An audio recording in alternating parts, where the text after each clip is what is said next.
Okay, let's talk about character motivation. Now, there's a lot of talk about what motivates a person or motivates a character. Stanislavski in his system talks about purpose, super purpose, and then actions and objectives, etc., etc. Without getting into that too deeply in this particular video, I'm just going to talk about character motivation a little bit. And what does that mean? Uh, it is what drives a person. It is the force behind what they do every day and how they interact with other people. It is also determined, I propose, by two very, very strong motivating factors. And those two are hope and fear. Now, every character has certain fears and certain hopes. They run away from the fears and they move towards their hopes. So that determines their actions. Now, there are also other factors that determine a character's behavior. One of those is sensibility, character sensibility. Now, what do I mean by that? Well, again, we discussed before that the character is formed through nature and nurture. And nature and nurture, what it does, it develops a processing mechanism in a person. And that processing mechanism determines their sensibility. So, different people, different characters have different sensibilities towards different issues, towards different even triggers, different lines, different objects. And it all has to do with their previous experience. A lot of it has to do with their previous experiences. Because as we go through life, we make associations. This is another important term, associations. We make associations. In other words, one particular event always means to us another event because of our experience. Whereas some other character, it would be an entirely different approach and different sensibility. Let me be more specific and make an example of that. So, if someone throughout their life has always been weary of other people because people have cheated them, they have a mistrust towards people, which means that they're going to be guarded. Now that becomes their sensibility towards other people. Uh, Whereas if another character has always had a great time with people and interaction in society, they're very trusting, very, very open. So that again changes their sensibility and their behavior. So looking at the character's background can sort of give you clues about their sensibility towards different issues and different people or different things. Uh, this is something also that's essential to acknowledge that what we do, what forms our personality and character, has sort of been forged through our efforts to survive. Uh, and so we behave in a particular way because it's in the past, through example, we've experienced that certain things work for us and make us survive, certain things are dangerous to us. And that differs from person to person. So we have this set of responses to lots of issues, and that determines our sensibility. That determines our associations with different issues and different stimuli that come at us. And we cannot impose the character's sensibility on top of our own sensibility.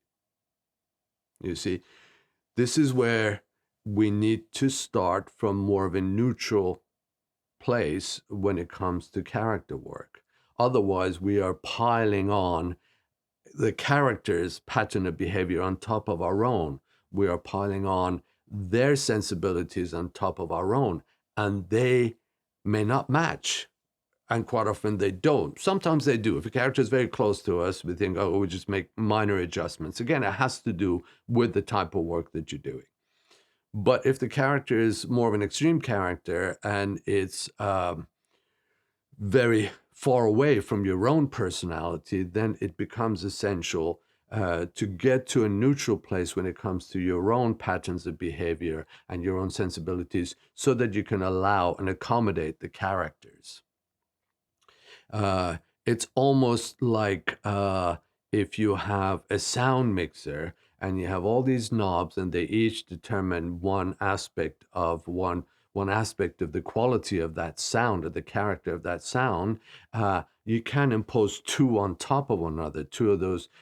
You can have two knobs on each level.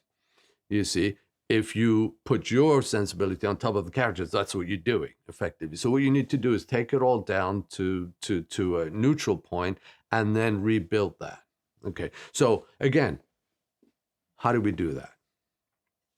Well, one thing is that an exercise that allows you to discover everything that you respond to anew and fresh, a fresh response to how you normally respond to other things, which means that looking at your environment and looking at issues, looking at it from a very, very neutral standpoint, and that requires a lot of imagination. There are exercises that allow you to go back before you forge those attitudes towards the world and then rebuild them through the character's experience.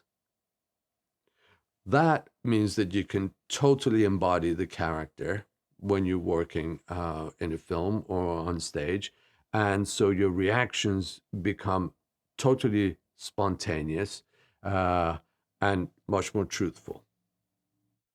So, how do we determine when we're reading a script or a play what the character is all about?